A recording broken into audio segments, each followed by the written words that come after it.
A woman in America can work 40 hours a week and still wait in line for a box of canned food. Not in some failed state, not during a war, not after a natural disaster. In the richest country on earth, and maybe the strangest part of all, is how normal this has become. Drive through almost any major American city now, and you'll find them. Long lines of cars wrapping around churches, parking lots, school gyms, parents sitting quietly behind the wheel, trying not to make eye contact, retired veterans, nurses, delivery drivers, people with jobs, people with degrees, people who did everything they were told to do, waiting for food. At first glance, food banks look like a symbol of kindness, communities helping communities, neighbors stepping up where government fails. And to be fair, there is real compassion there. Volunteers waking up before sunrise, elderly women sorting vegetables in warehouses, teenagers carrying boxes into strangers' trunks. But here's the part nobody talks about. What does it say about a society when charity becomes infrastructure? Because food banks in America were never designed to feed tens of millions of people permanently. They were meant to be temporary emergency support, a safety net for rare moments of crisis. Instead, for many Americans, they became part of monthly survival. And that changes something psychologically. When people imagine hunger in America, they often picture homelessness or extreme poverty. But modern American hunger looks different. It hides behind normal-looking lives. A family with 2 incomes. A teacher grading papers at night. An Uber driver making deliveries after his warehouse shift. A college student pretending not to be hungry because tuition already buried them in debt. The new face of food insecurity doesn't always look poor. And this is where things get uncomfortable. Because for decades, America sold a very specific promise to its people. If you work hard, you'll be okay. Not rich, not powerful, just okay. Stable, fill, safe. That promise mattered because it gave suffering meaning. People could tolerate difficult jobs, long commutes, rising stress because they believed stability was waiting at the end of it. But what happens when the reward disappears and the work remains? That's the quiet crisis unfolding underneath modern America. Millions of people are no longer choosing between luxury and savings. They're choosing between eggs and electricity, between insulin and rent, between feeding themselves or feeding their kids. And the terrifying part is how quickly this became normalized. Prices rise, Vargas stagnate, housing costs explode, healthcare becomes untouchable, and slowly, survival itself becomes financial strategy. People stop thinking about the future. They stop planning. They stop dreaming long-term. Everything becomes immediate. Can I make it to Friday? Can I stretch this meal? Can I avoid checking my bank account today? Scarcity changes the human brain. Studies have shown that constant financial stress consumes mental bandwidth. People become trapped in survival, thinking not because they're irresponsible, but because stress itself narrows cognitive capacity. In other words, poverty doesn't just empty wallets. It occupies the mind. And yet American culture still frames financial struggle as a personal failure. That's important. Because if society can convince people their suffering is individual, then the system itself never gets questioned.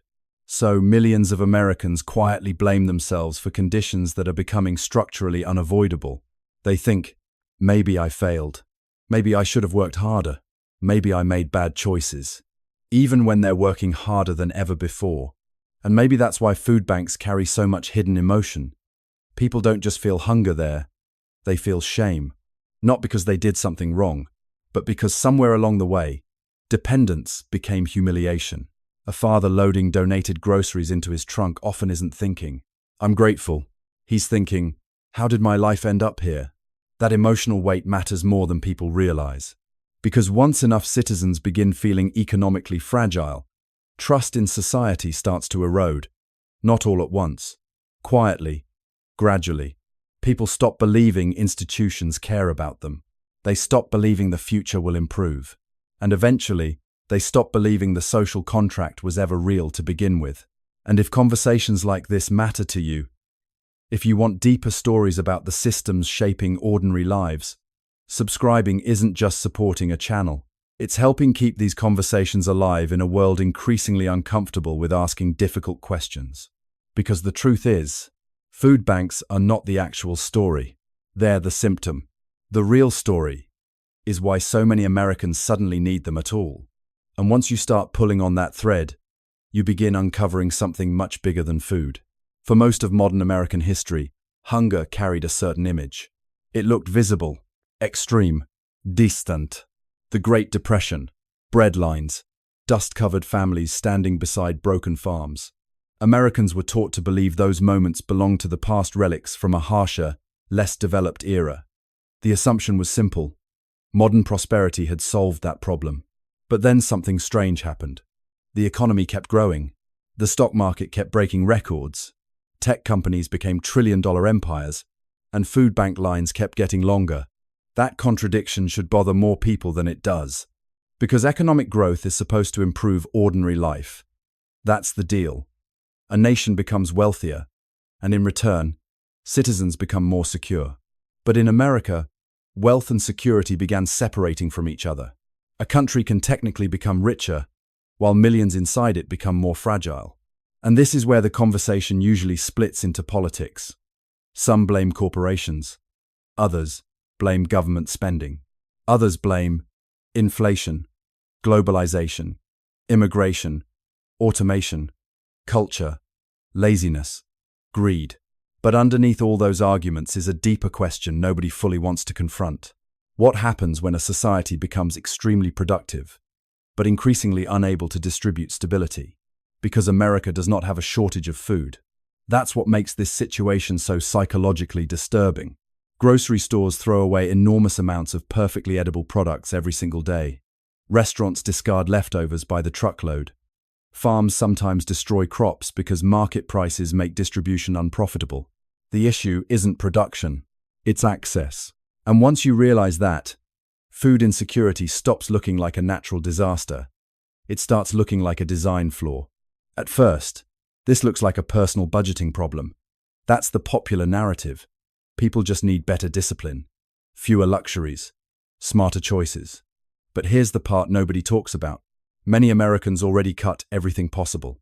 They stopped eating out, cancelled subscriptions, avoided vacations, worked overtime, picked up side hustles, and still fell behind. Because when rent absorbs half your paycheck, discipline alone stops solving the problem. A single medical bill can erase years of savings. One car repair can destabilize an entire household. One missed paycheck can trigger a chain reaction that takes months to recover from. This is what economists sometimes call precarity, a condition where people appear stable on the surface, but are actually living inches from financial collapse. And modern America is full of precarious people. That's why food bank statistics shocked researchers after the pandemic. Large numbers of first-time visitors weren't unemployed in the traditional sense. They were workers, essential workers. The same people praised during national emergencies suddenly found themselves unable to afford groceries once inflation surged. Think about how surreal that is. A delivery driver can transport luxury goods all day long and still struggle to buy milk for his own children. A healthcare worker can help save lives, then stand in line for donated pasta after her shift ends. And eventually, people adapt psychologically to contradictions that should horrify them. That may be the most dangerous part. Human beings can normalize almost anything if exposed to it long enough. A society where millions depend on food charity would have once triggered national alarm. Today, it barely dominates headlines, unless numbers spike dramatically. The abnormal became routine. And once suffering becomes routine, empathy changes. People begin sorting the poor into categories: deserving and undeserving, hardworking versus lazy, responsible versus irresponsible. Because morally separating ourselves from struggling people creates emotional comfort. It allows society to believe, this could never happen to me. But increasingly, it can. That's why so many middle-class Americans now carry a quiet sense of fear. Not dramatic fear, not panic. Just a constant low-grade anxiety humming beneath daily life. One bad year, one layoff, one illness, one rent increase. And suddenly the distance between stable citizen and food bank visitor becomes terrifyingly small. And this is where the American dream begins, transforming into something darker. Not hopelessness exactly. Exhaustion. People still work, still strive, still chase opportunity. But many no longer believe effort guarantees security. They're running harder while feeling the ground move beneath them. That psychological shift changes societies in ways statistics can't fully capture. Because once citizens stop believing the system will protect basic dignity, trust starts collapsing everywhere else too. Trust in institutions, trust in employers, trust in media, trust in the future itself. And when people lose faith in the future, consumption changes, relationships change, birth rates fall, communities weaken, cynicism spreads. Not overnight, quietly, like water slowly leaking from a structure nobody realizes is cracking. And maybe that's why food banks feel so symbolic in modern America. They reveal something the culture desperately tries to hide. Millions of people are surviving inside an economy they were told would allow them to live. There's a moment that happens at many food banks that almost nobody sees. It usually happens after the groceries are loaded, after the volunteers smile politely, after the boxes are placed into the trunk. The person drives away and sits silently in the parking lot for a minute, not because of the food, because of what the experience means. For many Americans, needing help feels less painful than being seen needing help. That distinction matters. America was built around a very specific psychological identity: independence, the self-made individual, the person who handles their own problems, the citizen who works, earns, provides, survives. So when people suddenly cannot meet basic needs despite doing everything correct, the emotional damage cuts deeper than finances. It attacks identity itself. And this is where things become culturally fascinating and uncomfortable. Because American society glorifies wealth constantly. Success is everywhere. Social media feeds overflow with luxury apartments, productivity gurus, investment advice, millionaire teenagers explaining mindset. People absorb these messages daily, even subconsciously. If you struggle financially, you must have failed somehow. But reality has become far more complicated than the culture admits. A warehouse worker today may be more productive than workers decades ago. Technology increased output massively. Workers answer emails after hours, commute further, multitask constantly, remain reachable 24/7.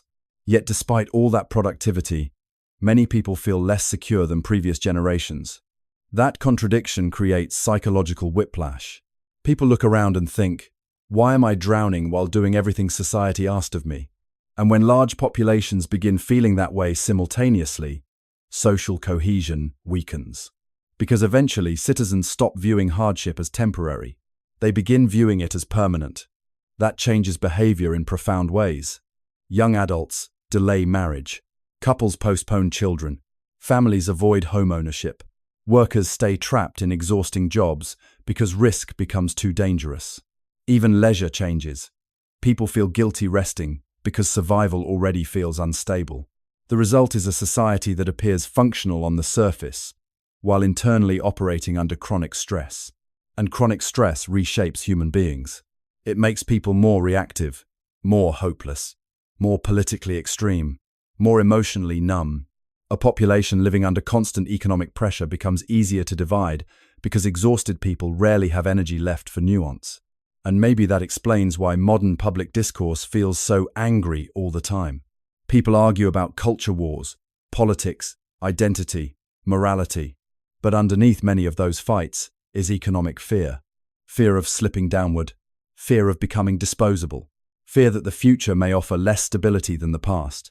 Food banks quietly sit at the center of that fear because they symbolize something Americans were never supposed to experience at this scale. Working people struggling to eat. Not during collapse, not during wartime, not after catastrophe, during normal life. But here's the part nobody talks about. Food banks also reveal something unexpectedly beautiful. Because while institutions often fail people, ordinary people still show up for each other. Retired couples volunteering 3 days a week. Immigrants donating food while barely surviving themselves. Church groups unloading trucks in freezing weather. Neighbors feeding strangers they'll never meet again. There's something profoundly human about that. In some ways, food banks expose both the weakness and strength of America at the exact same time. The weakness, a system unable to guarantee basic stability for millions. The strength, communities refusing to let each other completely fall apart. And maybe that tension explains why the issue feels emotionally confusing. Americans are witnessing generosity grow. At the exact same time, insecurity grows. The country becomes richer. The people become more anxious. Charity expands. Need expands with it. That's not supposed to happen. Historically, strong economies were expected to reduce dependence on emergency assistance over time. Yet in many parts of America, food banks evolved into semi-permanent institutions woven into everyday life. Children now grow up seeing food drives as normal. Workers casually exchange information about local pantry schedules. Entire neighborhoods organize around supplemental food access. And once a society adapts to emergency conditions long enough, those conditions stop feeling temporary. They become culture. That may be the most unsettling transformation of all. Because cultures don't just shape behavior, they shape expectations. If enough people grow up believing financial instability is inevitable, they stop demanding better systems altogether. Survival becomes the goal instead of progress. And societies that lose belief in progress become psychologically fragile. That's why conversations like this matter beyond economics. This isn't only about food. It's about dignity, about trust, about whether ordinary people still believe society has a place for them. And if these kinds of stories resonate with you, stories that look beneath headlines and into the emotional machinery of modern life, subscribing helps build space for deeper conversations. Most platforms rush past too quickly, because the deeper you examine America's food bank crisis, the less it looks like an isolated problem, and the more it starts looking like a warning. The uncomfortable truth is that societies rarely collapse all at once. Most decline doesn't look cinematic. It doesn't announce itself dramatically. People still go to work. Coffee shops stay open. Phones keep buzzing. The stock market fluctuates. Life appears normal. But underneath that normality, something essential begins eroding. The feeling that the future will be better than the present. And once that belief weakens, entire nations psychologically change. That's why the rise of food banks matters far beyond hunger itself. Food banks are measuring something invisible. How many people no longer feel economically protected by the society around them? Because hunger is rarely just about food. It's about instability, powerlessness, fragility. A parent standing in line for groceries is often carrying something heavier than financial stress. They're carrying fear about tomorrow, fear about their children, fear about whether hard work still means anything in modern America. And this is where the conversation becomes deeply unsettling. For decades, America defined itself not merely by wealth, but by upward mobility, the belief that each generation could realistically live better than the one before it. That belief acted like social glue. People tolerated inequality because they believed movement was possible. They accepted sacrifice because they believed stability was achievable. They trusted the system because they believed effort eventually connected to reward. But when millions begin working harder while feeling poorer, that psychological contract starts breaking. Not loudly, quietly. And once enough citizens lose faith in upward mobility, societies become emotionally volatile. Some people become cynical, others become angry, others retreat completely, many simply become numb. That numbness is important because it changes how suffering is perceived. When insecurity becomes widespread, people stop reacting to it emotionally. They adapt. A shocking statistic becomes background noise. A food bank line becomes ordinary scenery. A struggling family becomes just how things are now. Normalization is powerful. Human beings can survive almost anything psychologically if they're taught it's normal. That's why some of the most serious societal shifts happen silently, hidden inside everyday routines.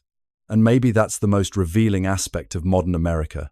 Millions of people are quietly adapting to conditions previous generations would have considered unacceptable. Working full-time without stability, living paycheck to paycheck into middle age, accumulating debt for basic survival, depending on charity, while participating in one of the largest economies in human history. That contradiction sits at the center of the American experience right now. And yet, there's another side to this story, because crises reveal values. When food banks expand, we also see volunteers who refuse to let strangers starve. We see communities organizing without recognition. We see people sharing resources, despite having very little themselves. In a strange way, Hardship exposes humanity more clearly than prosperity does. Comfort often hides social fractures. Struggle reveals them. And maybe that's why food banks feel emotionally symbolic in ways statistics never could. They force America to confront two competing truths at once. The system is producing extraordinary wealth, and millions of ordinary people still feel economically unsafe inside it. That tension cannot stay invisible forever. Eventually, societies must answer difficult questions. What is an economy actually for? What level of insecurity is considered acceptable? At what point does survival stop being an individual responsibility and become a collective failure? Those questions make people uncomfortable because they challenge deeply rooted myths about success, merit, and independence. But avoiding those questions doesn't make them disappear. It only delays the moment society is forced to confront them. And perhaps that's the real reason food bank lines feel so haunting. They are visible evidence that something fundamental no longer aligns. Effort and security. People sense this intuitively, even if they can't fully articulate it. That's why the issue resonates emotionally across political and cultural lines. Beneath every debate about inflation, wages, housing, and healthcare is a simpler human fear. Will ordinary life remain affordable for ordinary people? Right now, millions of Americans are no longer certain of the answer. And when uncertainty replaces confidence at a national scale, societies enter dangerous psychological territory. Because hopelessness spreads quietly, but so does awareness. And awareness is where change always begins. If you've stayed through this entire conversation, you probably understand this story was never just about food. It was about what hunger reveals about economies, dignity, fear, and the fragile relationship between citizens and the systems they depend on. And maybe the most important thing we can do right now is refuse to look away from it.